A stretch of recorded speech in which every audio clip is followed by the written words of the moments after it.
In this lecture, I'm going to show you how to handle exceptions in your programs. So continuing with the code from the last lecture, to handle the value error exception here, we need to put the statement in a try block. So we add try, colon, we indent it, and then after try, we need to add an except clause. What is the type of the exception that we get if the user enters a non-numeric value? That's a value error exception. You saw that in the last lecture, right? So we add the except clause, and then we'll print a friendly error message, like you didn't enter a valid age. So this is how this works. When Python sees a try block, it will execute every statement in this block.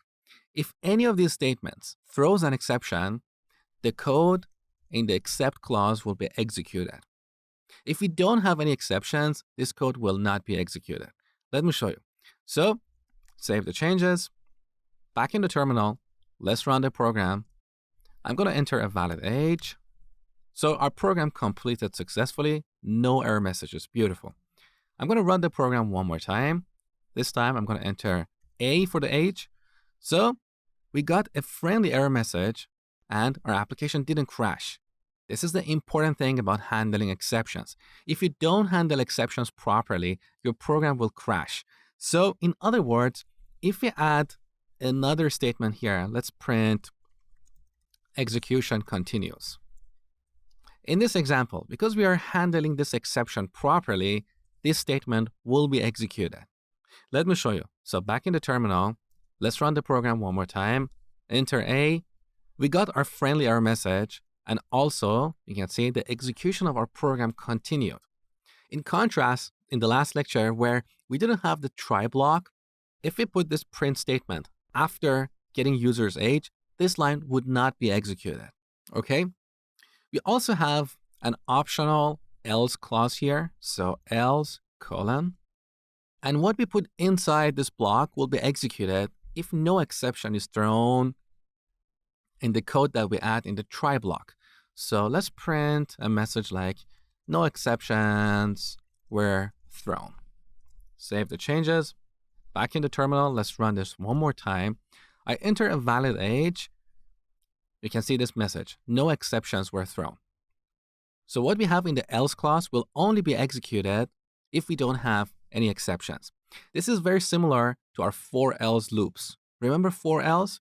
Earlier, when I talked about for else loops, I told you that the else clause is executed if we don't break out of the for loop. In other words, if the for loop completes, then the else clause is executed. So here's the basic structure for handling exceptions. Now, one more thing before we finish this lecture. Here, when handling the exception, we can optionally define a variable that will include the details about the exception, mostly the error message and sometimes additional arguments. So here we add as, and then define a variable like error or X for exception. So after this error message, let's just print X. I'm also going to print type of X. Now let's run the program one more time. Enter A. So here's our friendly error message. Below that, we have the actual error message that is included in the exception, invalid literal for int with base 10. Now, this is very technical to show to an end user, so we're not going to print it on the terminal. This is just for demonstration. And below that, you can see the type of this exception. It's an object of type value error.